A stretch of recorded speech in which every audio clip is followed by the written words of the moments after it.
Hey everyone, welcome to today's Program Yourself Thin podcast. Today we're talking about weight loss and politics because we're right in the middle of the political season, and regardless of which side you're on, politics and paying attention to it and getting worked up by it can absolutely affect your weight negatively. Regardless of which side you're on, I can assume that you feel outraged. That's what they peddle in, regardless of which side you're on. And when we feel outraged and emotional and stressed and tense, we eat more. We have less ability to stop ourselves from making unhealthy choices. So pay attention to it if you choose to, but also pay attention to your state of mind, your state of being, because absolutely the more you fixate on politics, regardless of side, you are going to find that your desire to overeat and eat the wrong stuff goes up because you get into such a stressed, anxious state that you don't care what you eat. And so you got to watch out for this. And so you need to focus. If you're going to pay attention to politics, you're going to have some outlet for this, whether it be meditation, walking, exercising, doing yoga. Again, it's up to you to do what you want to do. But find some kind of outlet for yourself and be aware. I think that's one of the key things. Sometimes we live in a world that is constantly trying to stimulate us and stress us out, because that leads to more viewing and that leads to more money for these companies. So you need to take it upon yourself to really pay attention to your state of being, pay attention to who you are as a person and how you're feeling as you watch these different things, because you're going to notice that you get really stressed and tense. You're constantly thinking about it. And it's literally like hypnosis to make you overweight, because it gets you so worked up that you just can't think straight.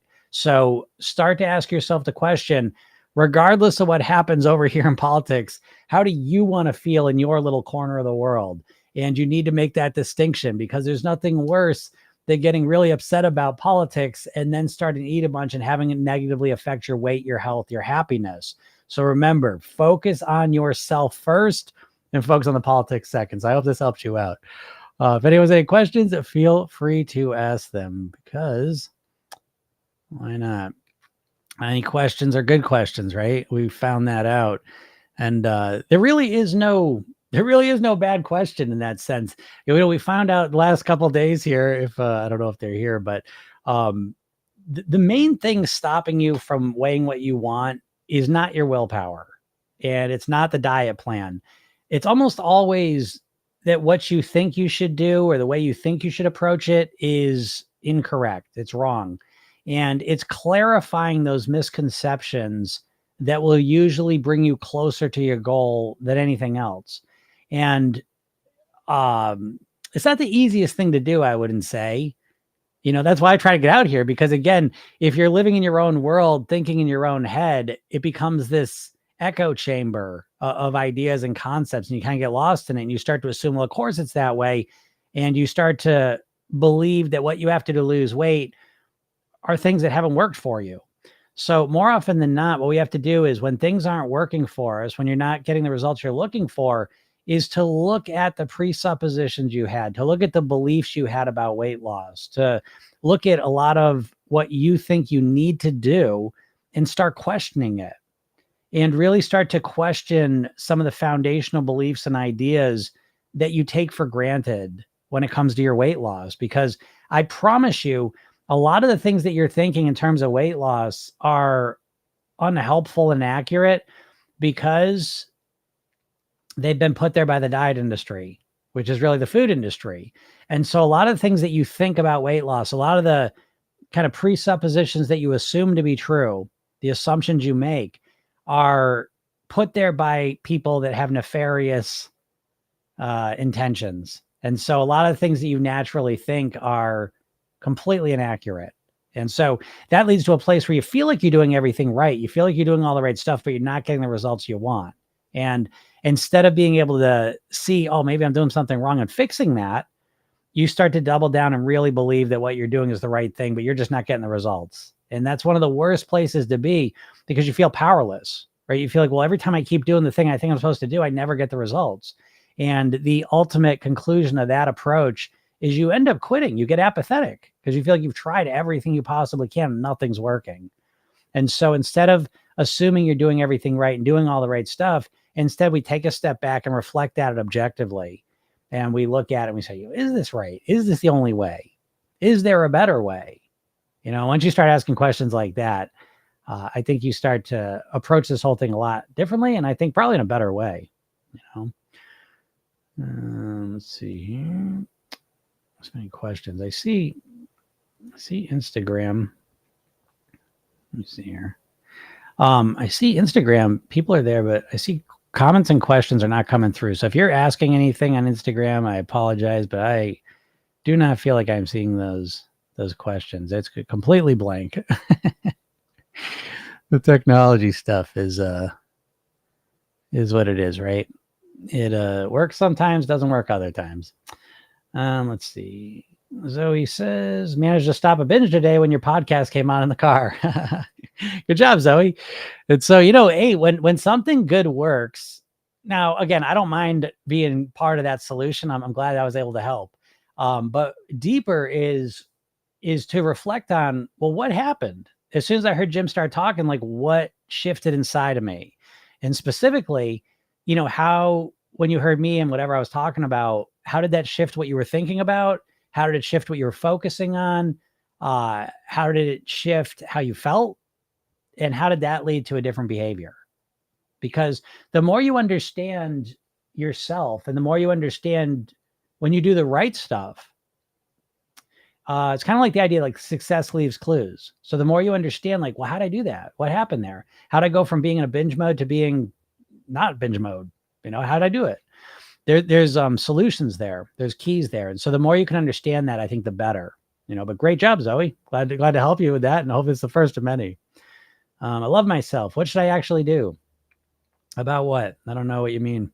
Lumi says, what do you think of supplements? I think most supplements are bullshit and I wouldn't waste my time with them. I've never seen any, it's always bullshit. What can I tell you?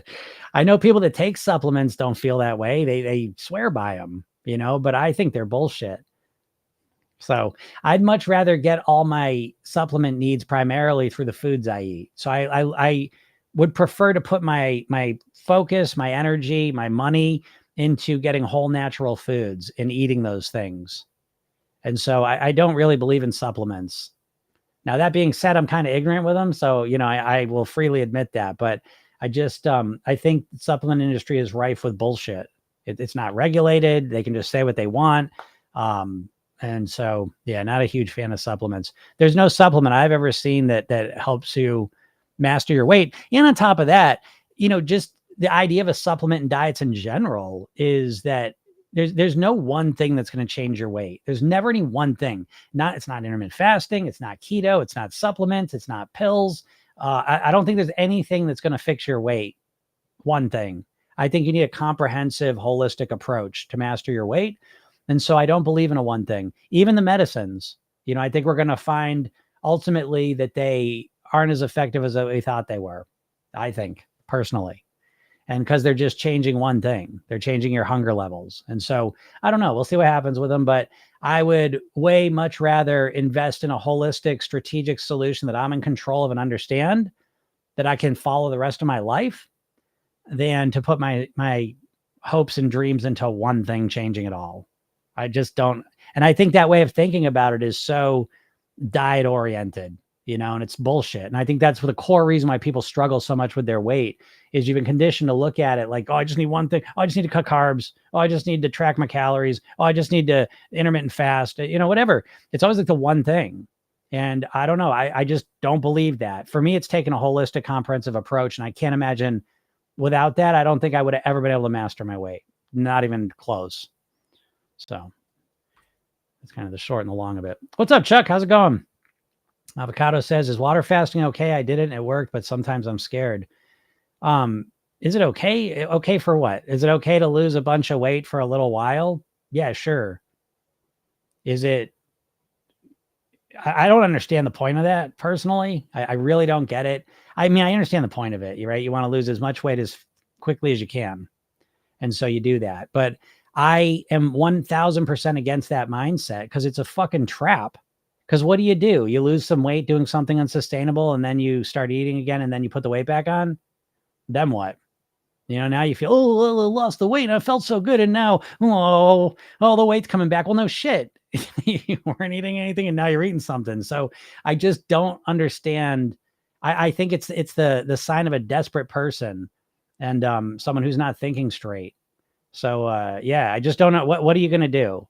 Well, go lose a bunch of weight this month. Okay, what do you do next month and the month after that? I'll deal with it then. No, you won't. You'll be depressed and more discouraged then is what'll happen. And it's just a path to the race to the bottom, So I just don't understand the mindset of people that want to use that as a strategy, other than the fact that they're just absolutely fixated in the here and now. And all they can do is think a couple days ahead of time. And I think that short-term focus of water fasting is the ultimate diet mindset. It's the ultimate extreme diet mindset. And it's just focused on short-term results that aren't going to last. And I think it's a complete waste of time.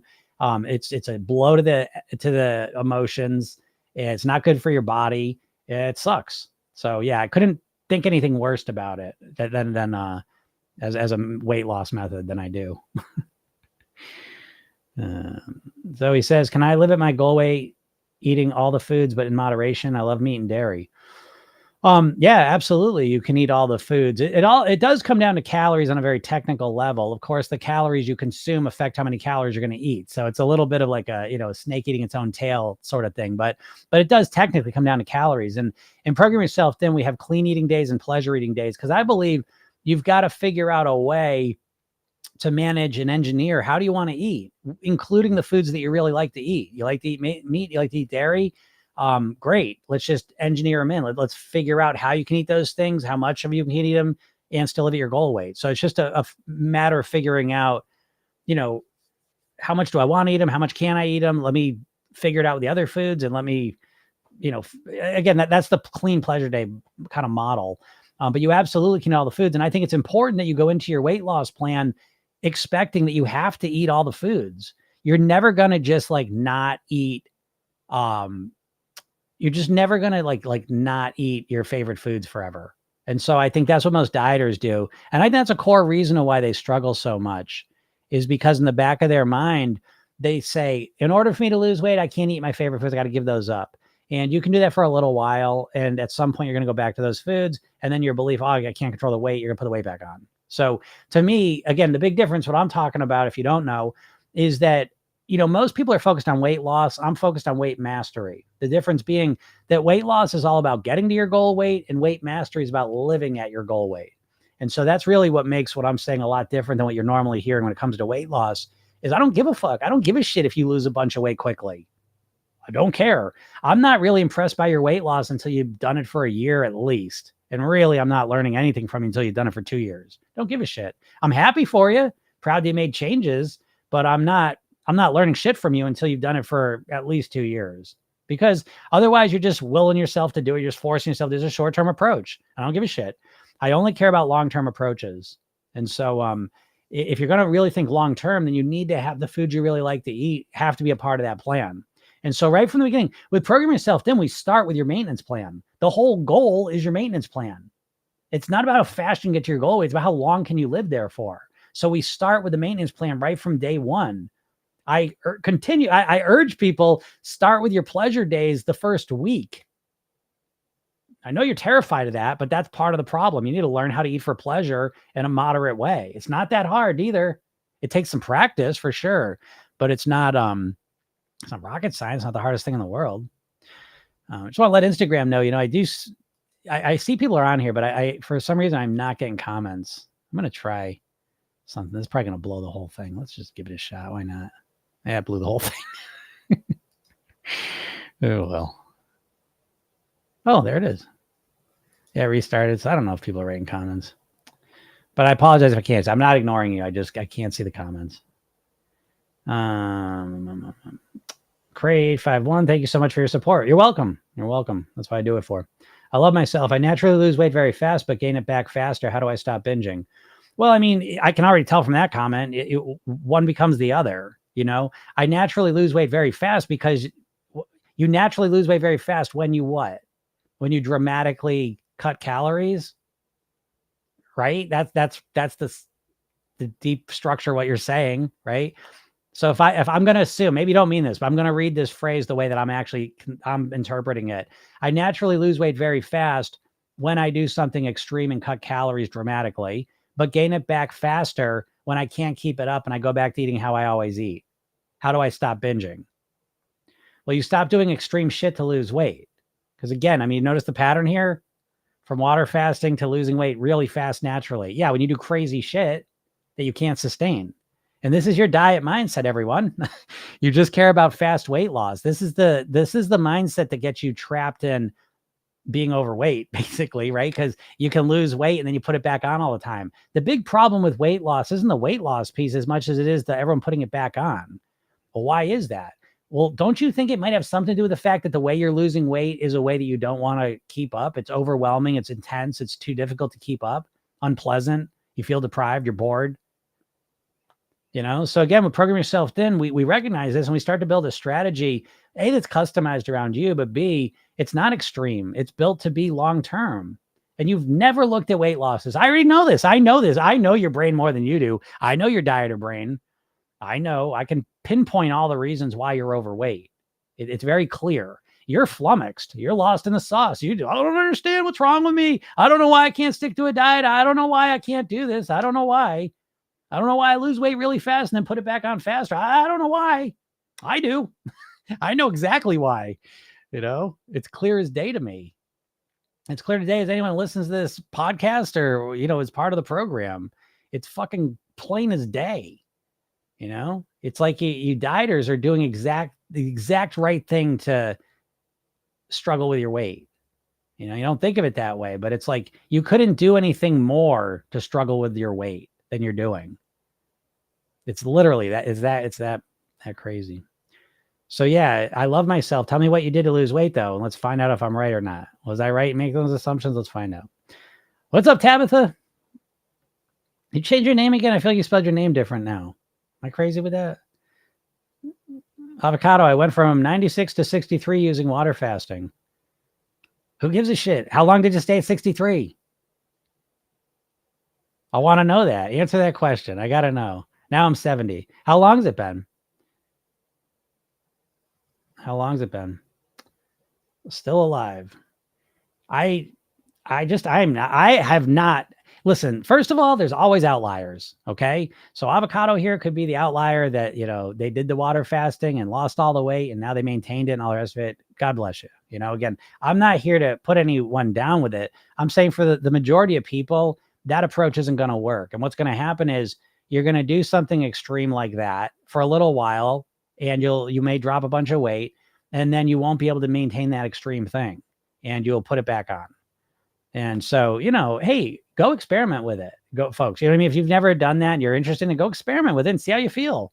You might find that you feel absolutely amazing not eating anything, and then great, you found your solution. But I think most people are going to find that it's extremely stressful and it's very difficult to operate in the world when you're not eating anything.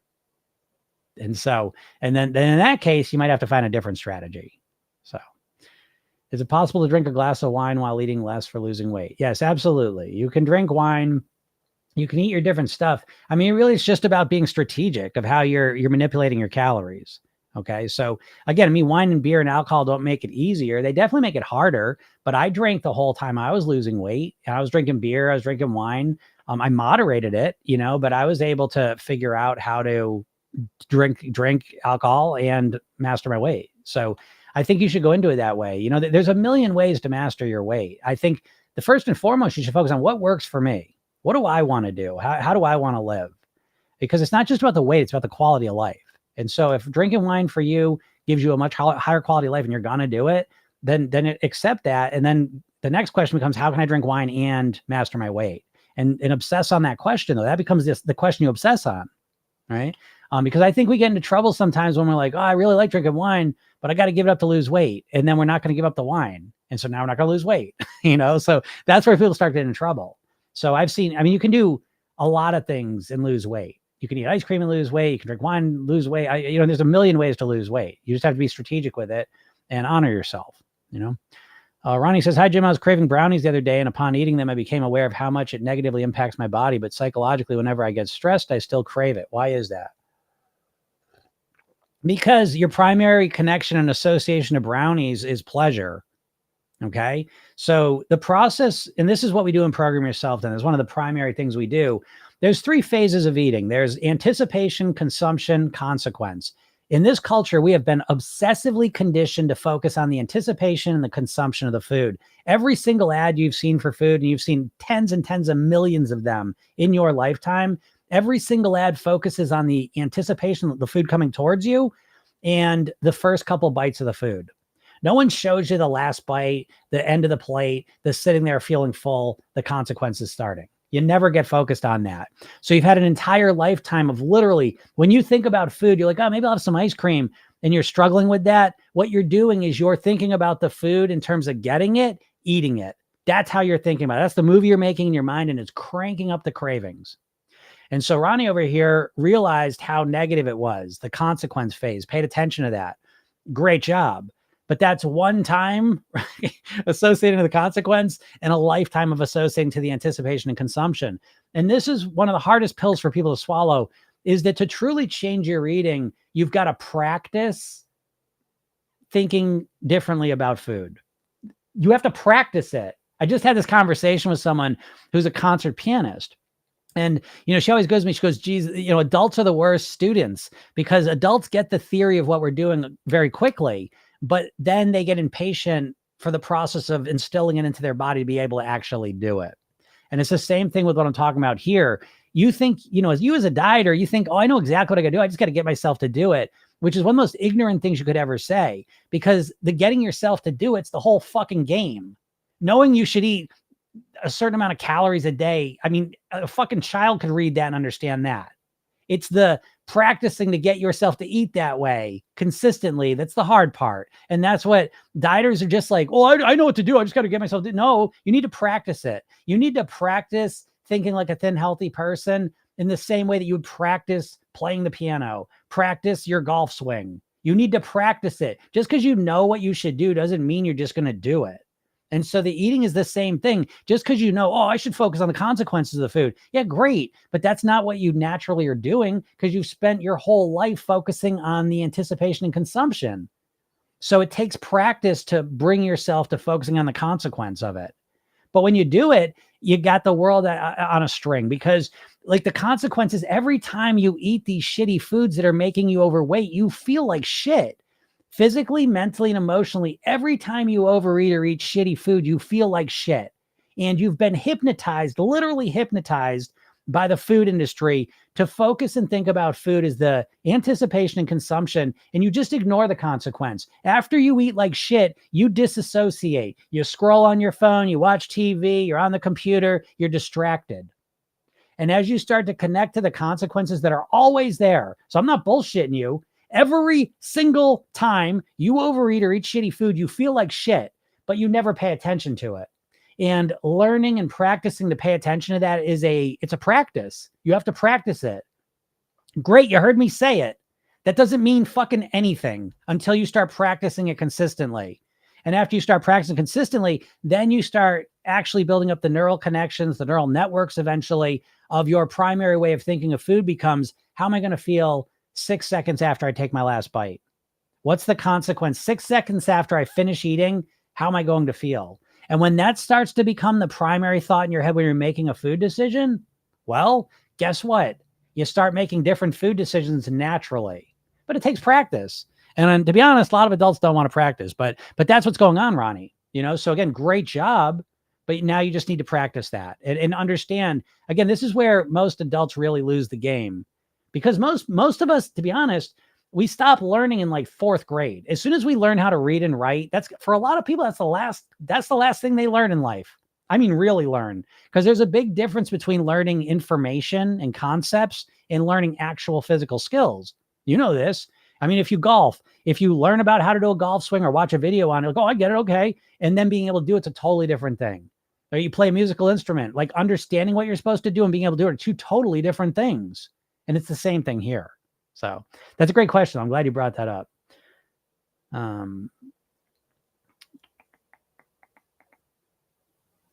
Still alive.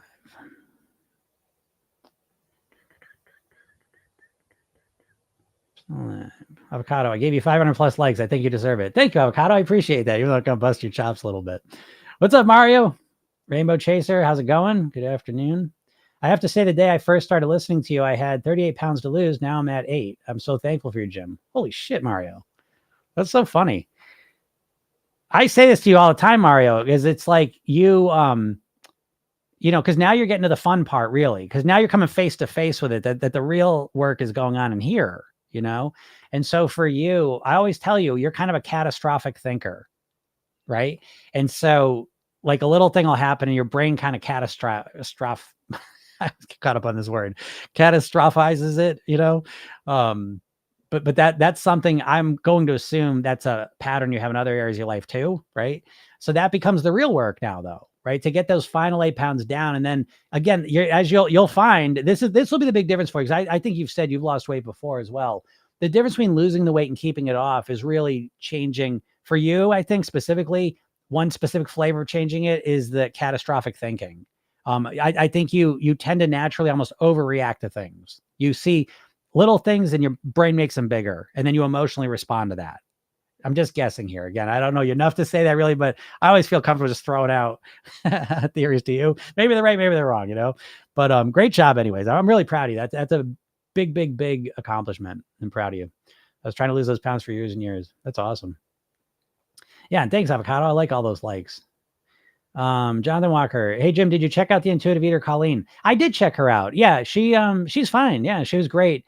Good stuff. I think I will tell you, and this is, don't listen to me on this one, because I just do my own work. I'm on my own world here, but even when there's good information from people, and I think she's got good information, and just real quick, Instagram, I want you to know, if you're writing comments, I can't see them. I don't know why it's not showing me the comments, but every day it's something else. But I'm not ignoring you. I can't see your comments. So anyways, but so yeah, I thought what Colleen was saying was great. It's fine. But honestly, even my videos, I'm sure they're 30-second TikToks. You know what I mean? How much we're going to go into it. But I find a lot of times, again, it's people just telling you stuff. And I think I always try to go deeper into it, but I thought she was fine. What I saw about it seemed good. I wish I could eat fast food intuitively. I wouldn't even be fat. Well, I don't know. Eating fast food intuitively, I don't know what the hell that means. See, okay, Jonathan, I'll tell you what you got to do. Is intuitive, and this is language in general. I can tell you something, Jonathan, for sure. What does intuitive mean to you? Okay, so if you want to write out your definition of what you think intuitive is, that would be really valuable, because I'll show you something really interesting if you do that. If you write down what intuitive, if I wish I could eat fast food intuitively, please write down, explain in more detail what you mean by that. And I'll show you. We'll take it from there. All right. So Heather says, I've never heard anything as powerful as this rant about practicing the negative effects of overeating binge. So true. How we ignore those red flags. Thank you. Oh, you're welcome, Heather. Yeah. Well, if you think that's powerful, get to the program. I make it clear that this isn't an infomercial, but I just got to take a second, because I've had some people write to me recently, and I'm like, man, program yourself thin. It's like, if you think the whole program is built around that, but again, it's not enough. I'm going to say that because some people listen to the podcast and get amazing results, but the whole program itself, it's like, it's built to install these ideas in you so you do them, but yeah, that idea of connecting to the consequence, that's one of the core practices of program yourself thin, and it's very, very helpful, because it's based on a truth. You've got the truth on your side when it comes to weight loss. You just haven't learned how to use it right, because your brain's been turned into mashed potatoes by the diet industry, but it's really not that hard to lose weight and master your weight. I'm not saying it's easy. Okay. It does take work and effort, but it's way easier to master your weight than it is to do your weight loss dieting bullshit. Anyways. But yeah, I'm glad you said that, Heather. Avocado says 2 years ago. Wow, great job, Avocado. You are an outlier. So good for you, but you are an outlier. So let everyone know that. Yeah. Okay. It was. Yeah. Okay. It's Tabby, the chocolate cake. That's my real name, Tabitha. All right. Got you. So it's spelled different. Sustainability is the key. You're so right. Thank you. I really am right with that. Sustainability is the key. Jonathan, could you recommend some healthy cereals? I miss my Lucky Charms. I wouldn't fucking eat cereal. I would, If you love cereal, eat them on your pleasure days. Go ahead and eat your Lucky Charms on your pleasure days. I eat like cocoa pebbles. I like cocoa pebbles. I'll eat them once in a while on my pleasure days. But man, cereal. I ate cereal my whole life, so it's like I know what I'm talking about. But it's like that shit is just snacking cereal. There's certain foods that I don't know. I would start to wean myself off them. Again, we still have pleasure days in Progress House. So I'm not saying don't eat it ever again, but on your clean days, on the days where you're really focusing on the weight loss piece, just get used to it. Healthy cereals. I mean, I don't know. What's a healthy cereal? I couldn't even tell you, to be honest. I'm sure there are some out there, but you won't like them because they're kind of gross. You know what I mean? Like, but yeah, I don't know. I don't even know what a healthy cereal would be.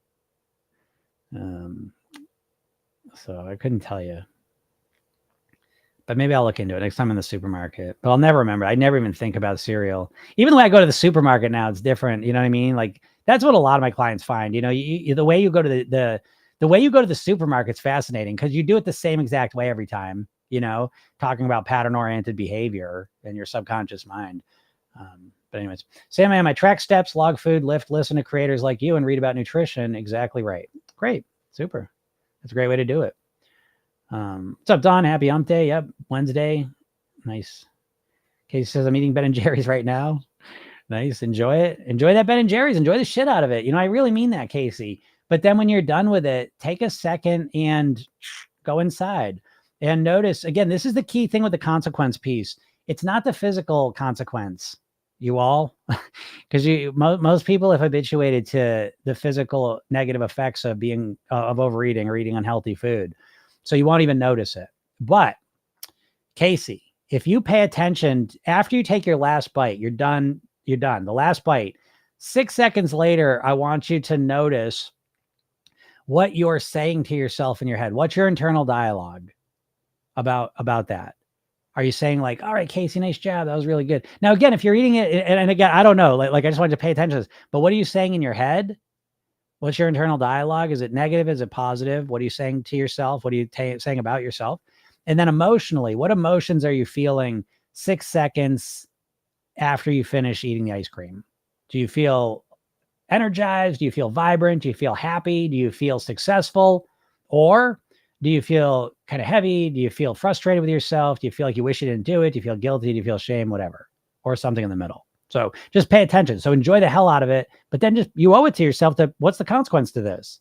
They got us all conditioned to be like drug addicts with this food, right? Where we just focus on the initial firework experience. So dopamine, you know what I mean? The fireworks going off in our taste buds and our brain, loving the flavors of it and the eating of it. And then we completely disassociate and go into denial mode when it comes to the consequence time.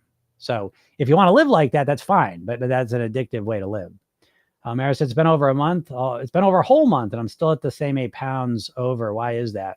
Well, I mean, Mario, if you're 25, 20, 30 pounds down, you're going to hit plateaus. I know everyone wants to think, you always think of your weight loss as this straight line down, and it rarely is, So, but most likely if it's been a whole month, I'm still at same 8 pounds, over. And what's funny too, is it's not the same 8 pounds over. Just technically, it's not the same 8 pounds. It's some of it's going in, some of it's going out, but you're maintaining a thing. Why are you maintaining the same weight? You're maintaining the same calorie consumption, the same average calorie consumption. Once you get over a month, you can assume that, John says, I guess I'm not really sure what exactly I mean by intuitive eating, but I guess I just being able to eat it when I'm really hungry and stopping right when I'm satisfied. Well, thank you, Jonathan, for answering that question. Again, as usual, I always applaud you for playing around here with me, because, yeah, right off the bat, you don't even know what the fuck intuitive eating means. Join the club. I was asking that question. Thank you for answering it, because anyone that comes to me and says, I want to be an intuitive eater, I know there's a 99% chance they have no fucking clue what that word even means. They don't even know what they're talking about. They're just saying a phrase that sounds cool.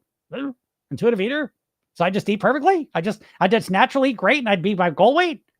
And to be honest, that's a little bit of a problem with, I didn't watch enough of that, Colleen, you know what I mean, to really go into it. But I find that you can hide behind the word intuitive eating because no one knows what the fuck it means. To be honest, you can do it with hypnosis too. Most people don't even know what hypnosis is. They couldn't describe it. Now, if you go up to a hypnotist, you could go up to 99. I hate to do this, but fuck it, because I take a no bullshit oath, but you could go up to 95% of hypnotists and ask them what hypnosis is, and they won't be able to really explain what the hell's going on. Okay. And intuitive eating is right in the same ballpark, and again, I want to be an intuitive eater. And it's like, you don't even know what the hell you mean. So your subconscious mind's like, I don't know what the fuck that means. I don't know. And then you start thinking about it, and you're like, well, I guess when I'm really hungry, I'd go to a fast food place and I'd stop right when I'm satisfied. That's impossible. That's impossible. You know what I mean? It's like, it's just crazy. That's like saying I'd like to be an intuitive cocaine user. Well, what's that mean? I'd like to be really fired up, ready to party, and then I would do cocaine and I'd stop right when I was satisfied. Well, what the fuck does that mean? Good luck with that. I'd like to be an intuitive alcoholic, huh? Yeah, I'd like to go to a bar and just drink and then intuitively stop when I was satisfied. Satisfied? What the fuck's that mean? You're not gonna be satisfied with fast food. Really hungry going into a fast food restaurant and then stopping when you were satisfied is literally impossible, because fast food is pre-digested. It's literally designed to be eaten quickly. So if you go in there really hungry and you start eating whatever, fast food, which is just easy, super easy to eat fast, it's pre-digested for you. It's soft, easy to chew, easy to swallow. And so you're going to go there and start eating when you're really hungry. How would you stop when you were satisfied intuitively? Like, it's an impossibility.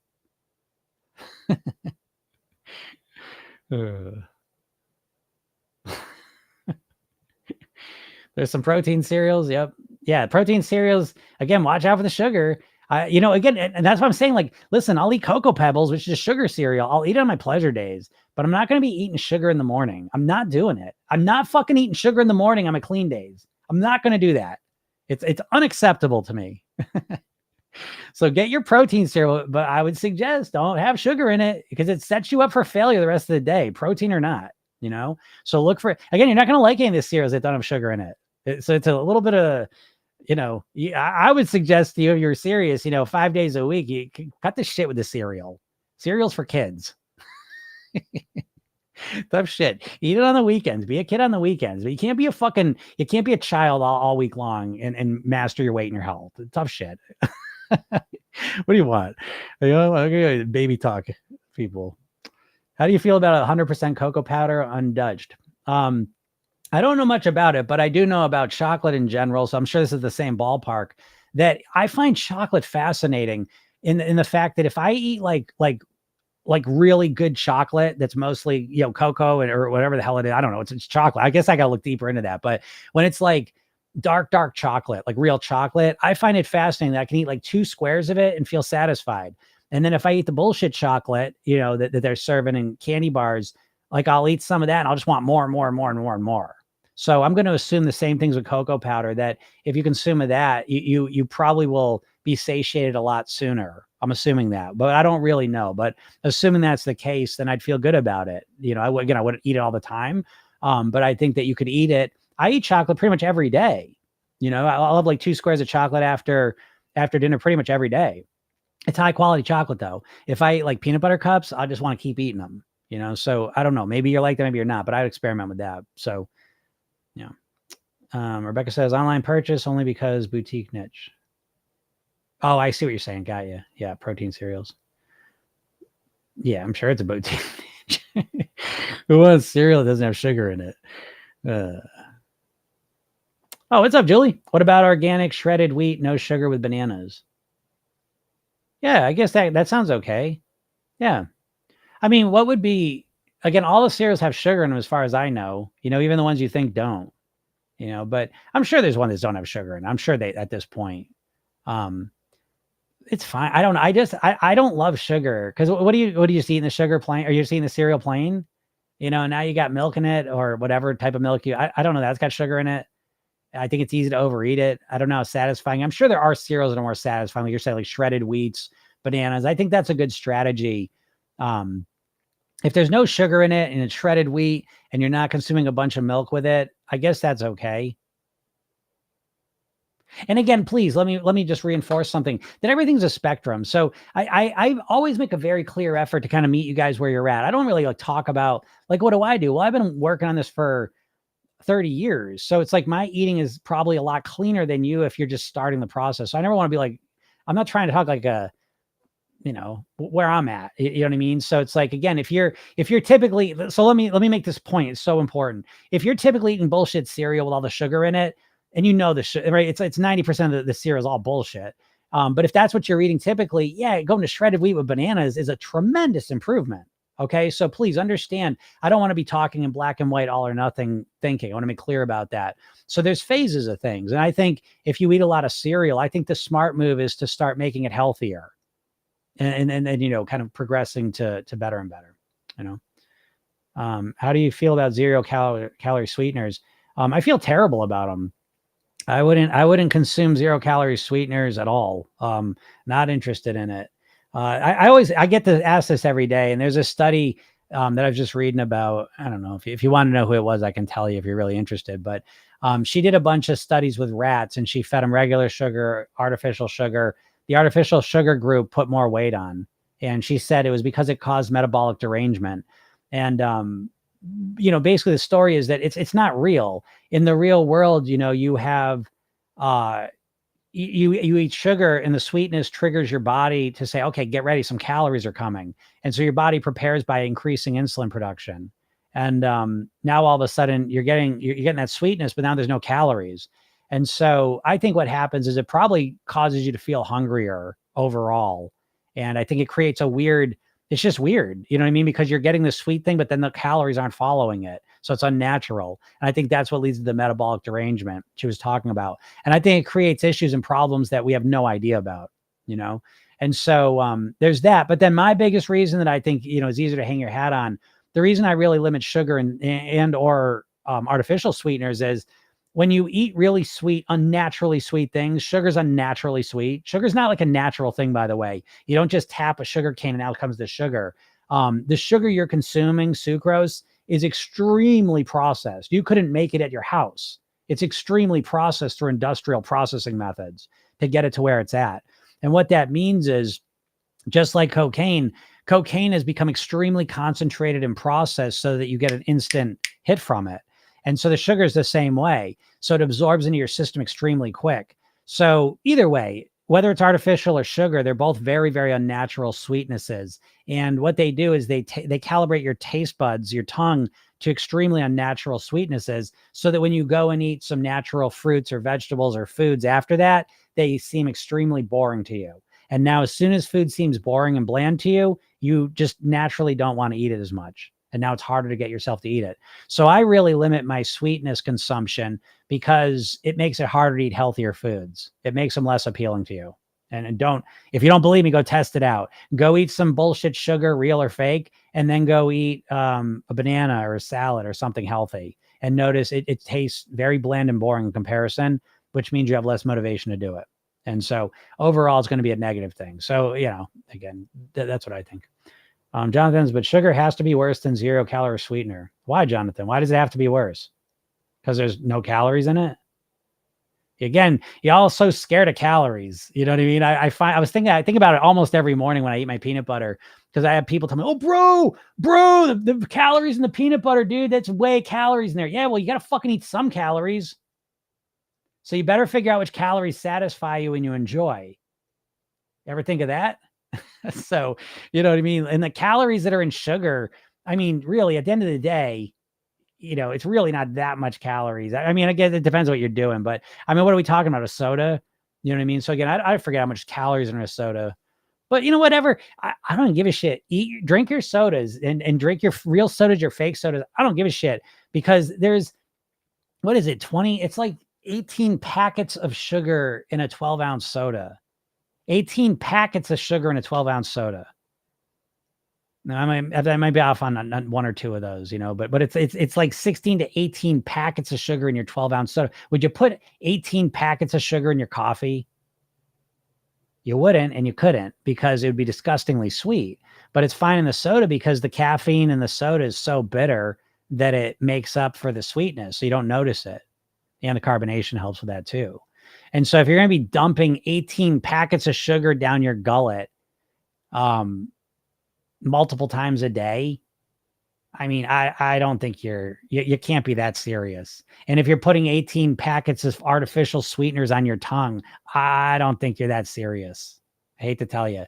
I think you have a hard time, which isn't to say you can't have sodas or fake sodas when occasionally, but yeah, I don't think you can have them as a normal part of your day. I think it's going to make everything else a lot harder. You can do it. Don't get me wrong, but it's make it a lot harder. So, again, I think there is no benefit to sodas, sugar water, colored sugar water. Really, I get it. I get you can be addicted to them. I understand that, but it really ought to be job one to wean yourself off of those, just to be honest. And I don't like to talk. I find myself talking very all or nothing here, but sometimes y'all need to hear that, Paula said, weird, but Nudge was working last night and this morning. Oh, that Nudge. I can't stand that thing. I don't care. I'm getting rid of it anyways. I can't wait. I'm really just waiting. I have to to get my text messaging going out the right way. I have to get a registered number. It has to be a registered, and it takes a week or two. But once that's done, goodbye, Nudge. Nice knowing you. What's up, Moses? Hello, sir, yourself. Jonathan, I'm scared of peanut butter for some weird reason. It seems so bad. Well, Jonathan, as we said, your intuition. I don't know, Jonathan, if you guys have Seinfeld out there. I don't know if you ever remember it was a sitcom back in the 90s. It was funny back in the day. But there was one guy George Costanza. In one of the episodes, he goes, I'm going to do the opposite of everything I think. He goes, everything I think I'm going to do, I'm just going to do the opposite of it. And it's such a funny episode. But you should do that. You should just do the opposite of everything you think, because your intuitions, now you're lucky though, your intuitions are consistently completely wrong, and so that's a good thing because you got consistency, I would say, just do the opposite of it. But I'm kind of joking with you a little bit, but a lot of people have that with peanut butter. I'm joking with you because a lot of people are terrified of peanut butter, but I find it, I giggle to myself when I think about all the things dieters are scared of. I think it's so funny to me. I think it's funny when dieters are scared of fruit, the sugar and fruits. They're scared of the carbs and vegetables. They're scared of the calories and natural peanut butter. I just think it's so funny. You dieters, you don't understand. You've been hypnotized by the food industry to think about weight loss like a schmo, and you just don't realize it. You said, what are you talking about, Jim? Yeah, that's what I'm saying is I literally mean that literally the diets that you're subconsciously referencing, the ideas you reference about how to lose weight were all put there by the food industry. Weight Watchers was owned by Heinz. Jenny Craig was owned by Nestle. Atkins Food Products is owned by the same company that owns Cinnabon and Auntie Anne's pretzels. Slim Fast owned by the same company that owns Ben and Jerry's ice cream. So they don't want you to lose weight. They don't want you to eat less of their bullshit. They want you to keep eating the same amount of it. And so when you go on the diets, they're just filling your head up with fucking rocks. This is why you're 20, 30, 40 years into dieting and you're fucking still overweight. And not only you're overweight, but you have no idea what to do. That's very weird because you're a smart, intelligent person. How the fuck are you 30 years into something and you're not any better at it? It makes no sense. I can promise you, if you had spent 10 years with the Program Yourself Thin system, you'd be 100% in control of your weight. And you'd know exactly what you were doing. Mine is a BLT. Julian says, sugar is the devil. Fresh fruit tastes amazing now that I'm not eating lots of processed sugar. There you go. Sugar is the devil. I mean, it literally, it's the closest thing food-wise to cocaine. And I say this, I eat sugar sometimes. I give my kids sugar sometimes, but it really is, if you're even remotely serious about your weight and your health, you've got to get a handle on the sugar. There's no two ways about it. It's addictive as shit. And it fucks you up in a million different ways. The sugar, you don't know this because you think of sugar so benignly. You think of sugar as like your grandma making cookies, your mom making you your favorite dessert. And the sugar industry is just like the drug industry. Like it's cartels. It's literally like Pablo Escobar shit. It's the cigarette industry. They don't give a fuck about you. So I don't know, do what you're going to do. Whistle yourself off to loving sugar. Whatever, But it's a complete and total, what do they call it? it doesn't matter what the backstory of this, but it's a screw job. It's a screw job, folks. They're screwing you over, you know, youth. And that just gets to the bigger point. I'm going to say this again. I said it yesterday. A bunch of people left and got mad at me, but I don't give a shit. These foods that you love so much are literally the number one cause of pain in your life. Your weight and the foods you're eating are making you feel like absolute dog shit. You feel like shit physically, mentally, and emotionally. And I know you do. You wake up feeling like shit. You go through your day tired and exhausted, sore, uncomfortable, upset with yourself, and you go to bed frustrated with yourself and mad how you ate. And you're trapped in it's literally an addiction, you know? I don't know. There we go. I knew I was gonna get restricted, but I don't care. I gotta get out of here in a minute anyways. Isn't that funny? When I say that stuff, they have to. Oh, there's Moses. You're full of shit. Diets work and they help people. I was on carnivore once and lost 60 pounds. Not to be mean, but you were spreading false info. Moses, you're so full of shit. You don't even know what you're talking about because you're literally validating everything I'm saying. I was on carnivore once and lost 60 pounds. What's going on now? Are you still on carnivore? You still on the carnivore diet? I'm impressed that you lost 60 pounds because what's going on now?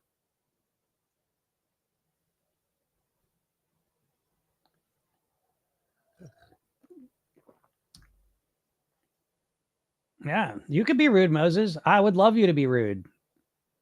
So I don't know if you're still here, but let me know. Let me know why you're not on carnivore anymore. Because diets work, right? I never said that diets don't work in the short term. I think diets are a great way to lose weight quickly for a little while.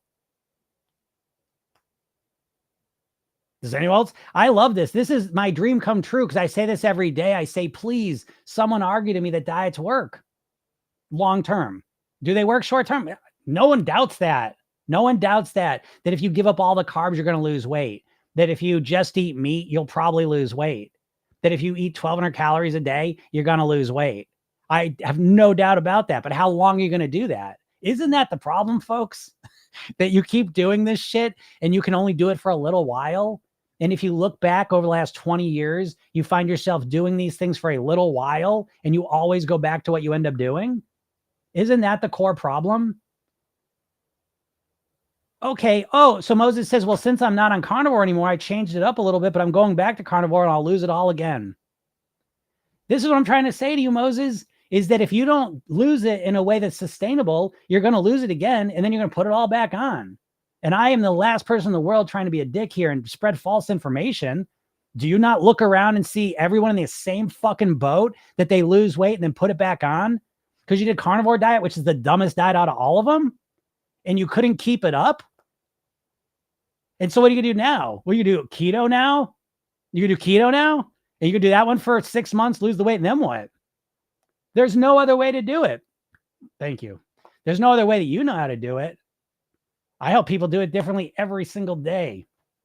I help people for free do it. Oh, just got to be motivated. You just got to be motivated to do some crazy thing like just eat meat. Well, why don't you get motivated, Moses? You were motivated to lose 60 pounds, so why don't you get motivated again?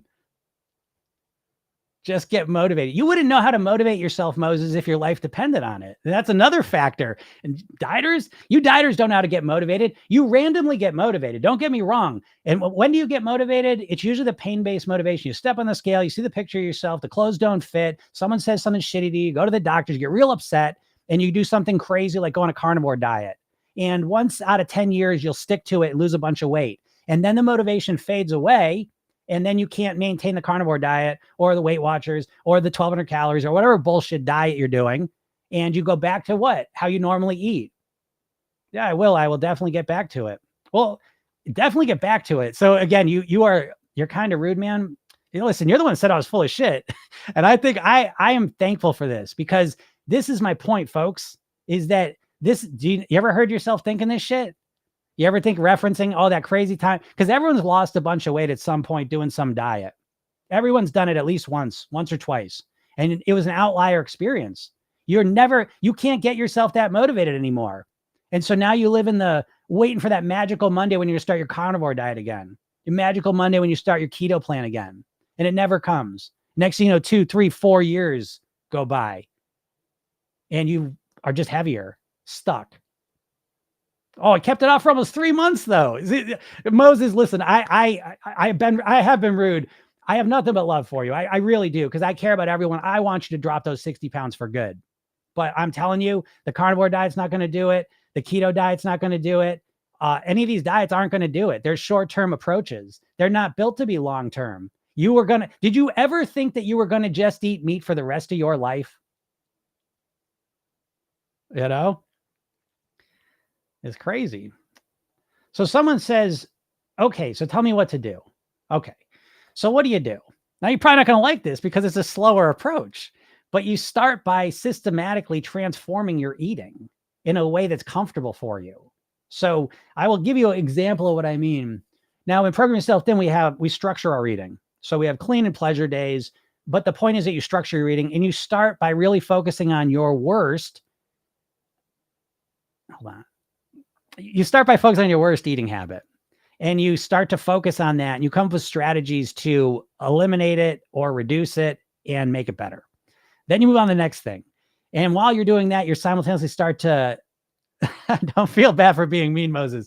This is how some of my best relationships start. So again, I take a no bullshit oath. So I don't mind you saying that I'm full of shit. I never mind that, because I don't think I'm full of shit. I could be. And that's for each person to decide. For some people, I'm full of shit. I get that. I don't care. And for some people, this becomes a lifesaver for them.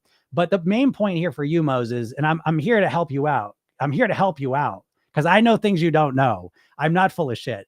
I've been doing this professionally for 20 years, and I'm probably one of the only approaches that really deals with exactly what your problem is that you think short-term about your weight loss. And so you do unsustainable things, and you think keeping the weight off for 3 months is a big accomplishment. Now, again, I'm proud of you for taking all the action. So I'm not discouraging or disputing that part of it. But what I'm saying is you took all that action and now you didn't get any long-term benefits from it, you know? And so I think that what we're looking for here is really right off the bat, it's a mindset shift from, again, weight loss is all about getting to your goal weight. And you think about getting to your goal weight as the finish line. And what I'm talking about is weight mastery, living at your goal weight for the rest of your life on your autopilot. And what that comes down to is being able to strategically influence your habits, your habitual eating, your lifestyle, your habitual thinking up in your head. And so it becomes a different approach where we're not trying to change everything all at once. And that's the hardest thing for a dieter to wrap their head around. I get that, because you're addicted to the fast weight loss of going on carnivore or keto or whatever. But it's exactly the extremeness of the carnivore diet that got you the fast results that you love, but it's also the extremeness of the carnivore diet that now prevents you from even doing it. And you're stuck in this trap. And I don't know how you get out of it. You can live your bullshit. Oh, well, someday I'm going to get motivated again and I'll do it. That's the dieter mantra. How long has it been? You know what I mean? So it's like, it's just, this is the dieting bullshit. And this is the process for all of us. We got to start to recognize our own bullshit, because you are your own best or worst hypnotist. You're up in your head and you're believing what you say to yourself all day long. And you've had all this dieting shit put into your head. And Moses, you have proved my point 1000%. And I'm so grateful for you to do it. Yeah, it's been a year since I've done it again. There you go. And I always say the most important skill of weight mastery is the ability to get back on track quickly. And it's very difficult to get back on track quickly when you're doing carnivore or keto or something extreme, because you're going from your normal thing here up to this giant leap in what you're doing. It's very difficult. You need to be 100% motivated. Life's got to be working with you. So you can't be like in between jobs or, fighting with your spouse. So you can't have like a lot of life stress and do that. Everything's got to go perfect for you to do that extreme thing. And it's not built for the long term at all. It's built for fast weight loss. And the fast weight loss requires extreme methods, and extreme methods aren't sustainable. And so you never learn, how do I transform myself from the inside out, from my thinking to my feelings to my behaviors into a thin and healthy person? What kind of diet do you advertise here? I don't advertise a diet. You've got to figure out for yourself what works. So I work with carnivores. I work with keto people. I'm a pescatarian. And so each person has to figure out what works for them. there's obviously rules of thumb. There's nourishment principles that are, best practices for the average person. But at the end of the day, you got to figure out what works for you. And so, keto and carnivore are appealing because we live in a country where the number one source of calories for adults is baked goods. So if you're going to have a diet that completely eliminates carbs, yeah, most people are going to lose weight on that. But again, it's not sustainable. So you got to figure yourself out. I don't know what your situation is. I would never just say, oh, this is the diet you should do. I mean, whole natural foods, the more of those you eat, the better, figure out what works. I just don't trust myself at all. I will just eat a lot. Well, that's because you've never learned, Moses, how to even approach this. I will tell you, if you go to my bio and click the link, get the hypnosis session, if it's free, but watch the video I make for you. It'll at least give you it's a 20-minute video, but if you're even remotely serious, and I know you are, because to do the carnivore thing, I know you're serious, but your head's been filled with bricks by the diet industry. You don't have a chance in shit. I'm telling you, and I say this with love. I'm on here every day. So, I promise you the things you would learn from me will be probably one of your only chances of ever really mastering your weight. And I say that confidently. And if I'm wrong, I hope I am wrong. I want you to be at your goal weight. So we both got the same goal for you.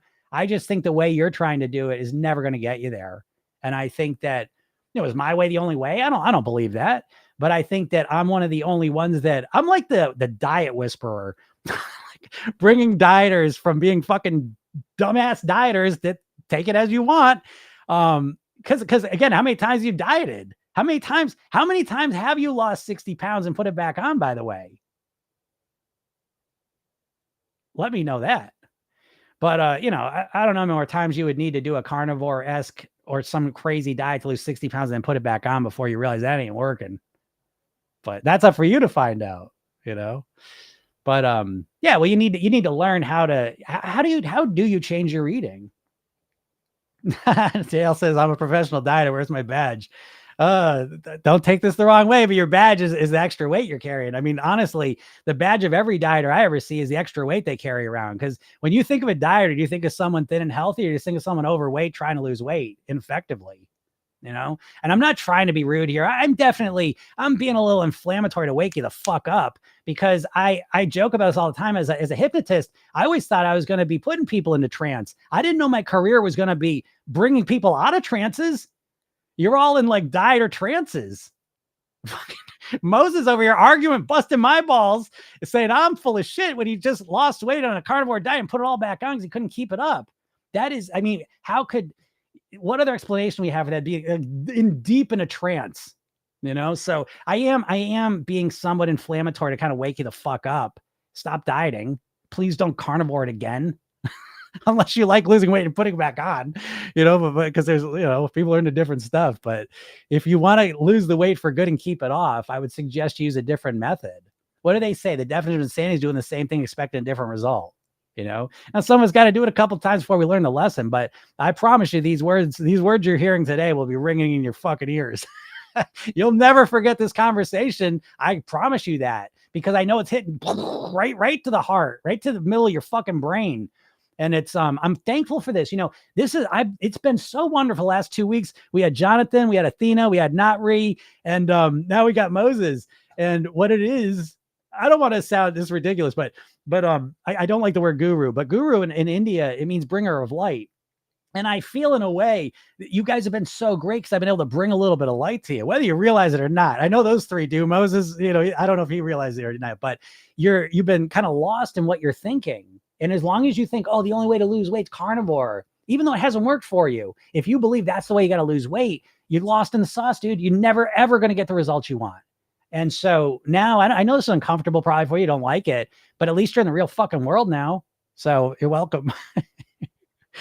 Truth is always missing the point. Yeah, you might have it now. Only the truth will set you free. Again, it's just true. There's nothing wrong with being wrong. You want to be wrong. You want to realize you're wrong. There's nothing worse than being wrong and thinking you're right.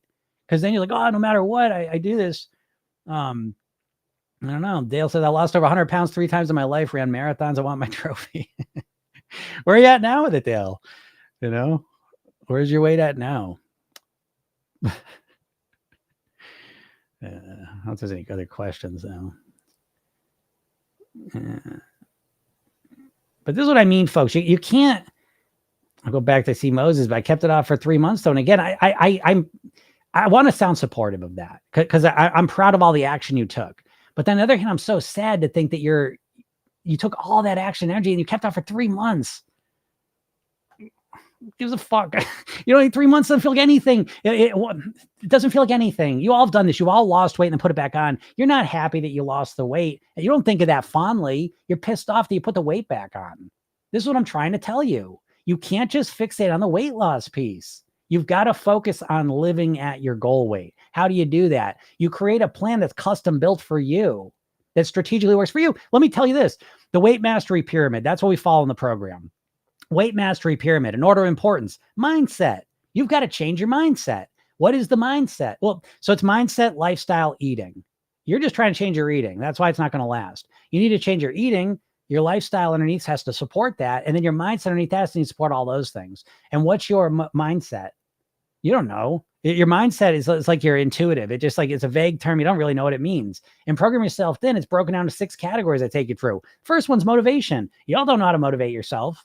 Just because you think about weight loss all the time doesn't mean you're motivated. It just means you're just kind of jerking yourself around thinking about what you'd like to do. But if you're not actually doing the things, then you're not really motivated. And you've never learned how to motivate yourself. Okay, so that's the first thing, is how to motivate yourself. The next thing is your self-image.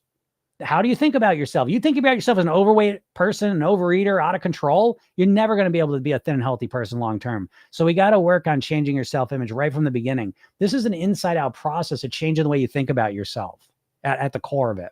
The next thing is habits. Do you know how to change your habits? Like neuroscientifically, do you know strategically how to influence your habits? And I know you don't. You got willpower and you try and force yourself to act different. It doesn't last. The next one's emotions. Do you know how to deal with your emotions? Do you know how to deal with the shitty emotions that come and feel the positive emotions you want to feel? Because you probably don't. Because in this society, we've learned to use food as our main emotional management strategy. So you got to learn how to manage your emotions effectively. The next one is thinking. Do you know literally how to think like a thin, healthy person? This is like learning a language. Do you know the questions to ask, the thoughts to think, the focuses to have? Probably don't. And the final one is maintenance. How do you stick with it? How do you stick with it long term? Thanks, Rebecca. I appreciate those. How do you stick with it, right? Because we start with the maintenance, right? That's the focus. Gives a fuck if you lose 60 pounds if you put it back on 3 months later. So that's the mindset piece. Then we go on the lifestyle and there's 8 habits there. And then the eating is very structured. It's a structured, I shouldn't say structured because you're going to misinterpret that, but it's structured because there's structure to it. It's not strict.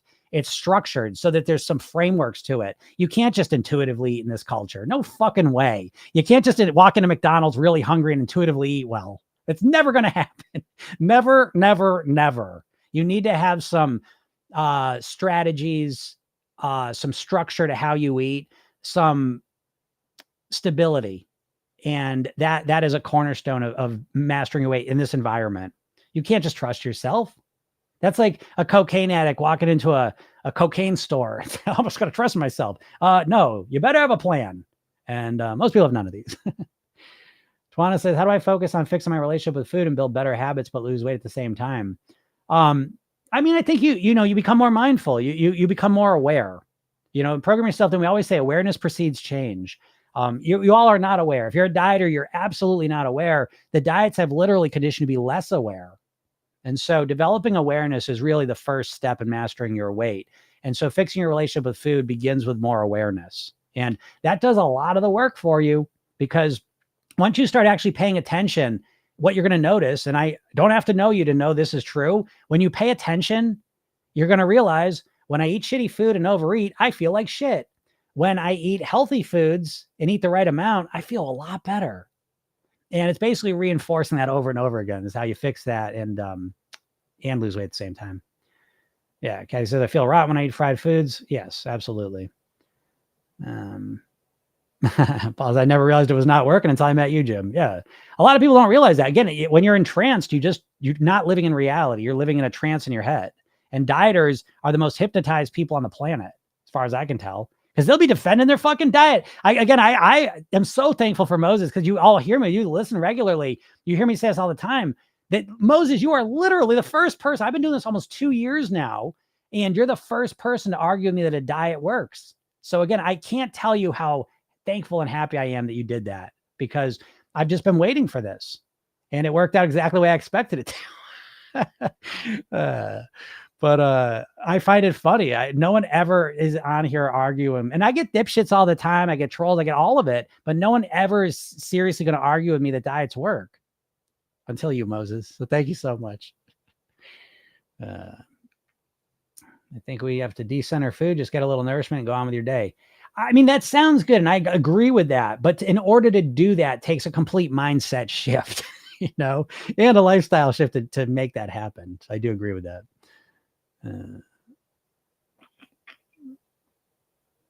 John says, I don't know. It was I'm trying to keep 54 pounds off, lost in 1 year. I will tell you, Tina, because you even the way you frame that, see, dieters always see. Oh, this is cool because I'll be able to explain this in more detail. The reason I talk about the self-image is because you're always going to live up or down to your self-image. And most dieters have a self-image of an overweight person. Okay. And it's if you listen closely, you can hear it.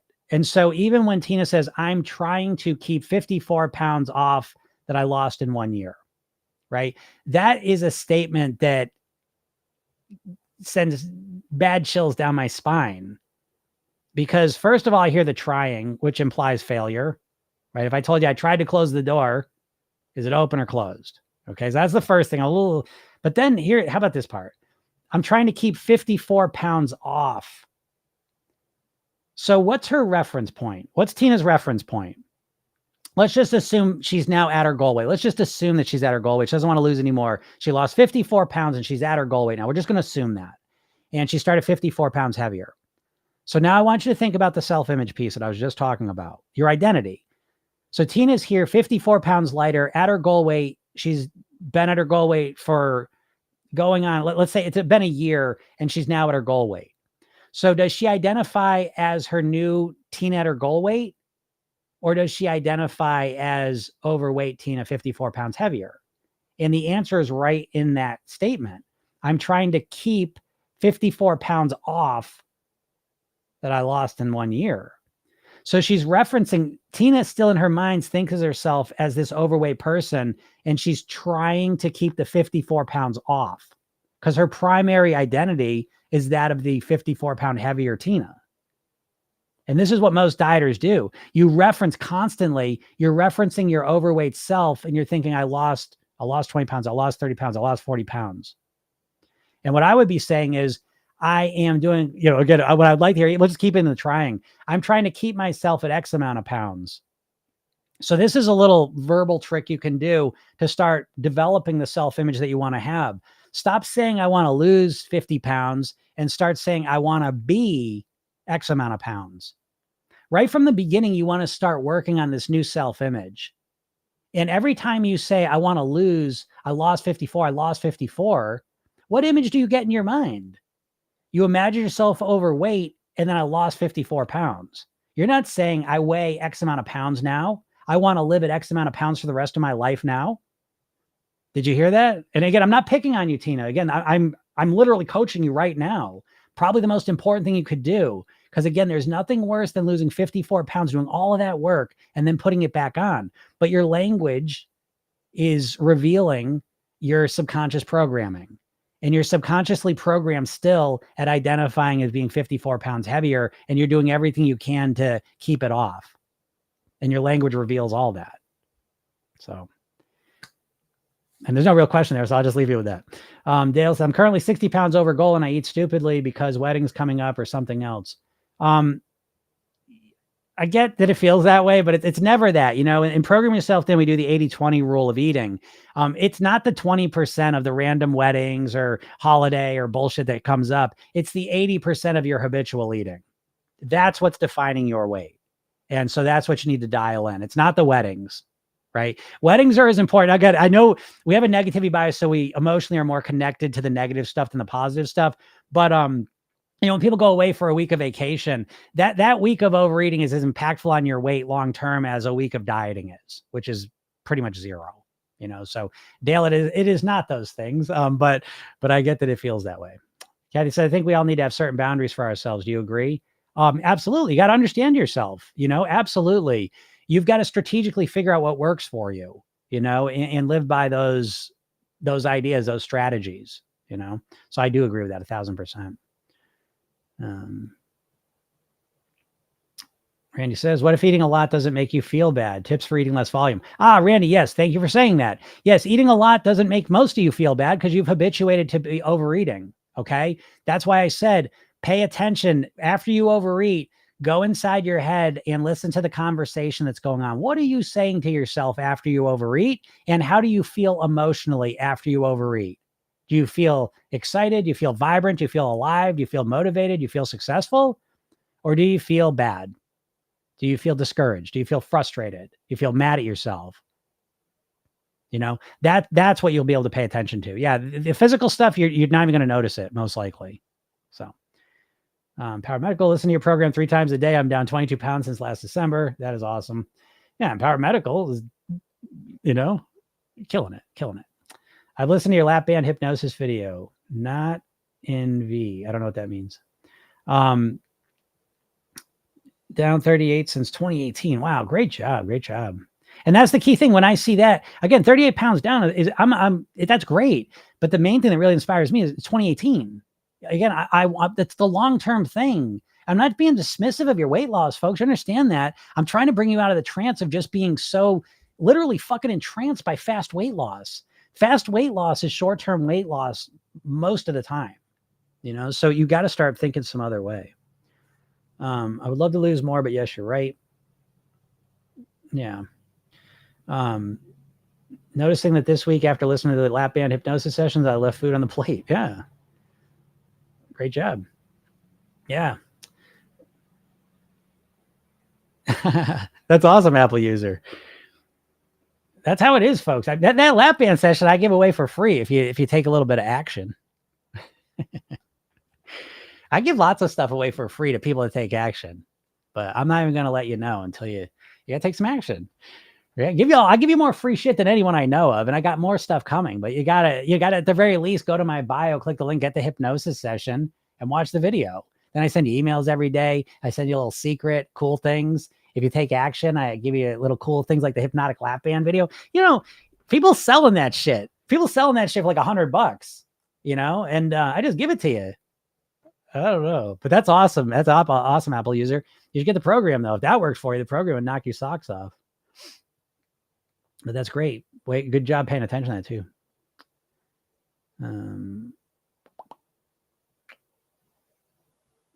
He says, right. Thank you. You're welcome. Rebecca says, thank you very much for your insights. You're welcome. Thank you for the little things you sent me. I always like those things.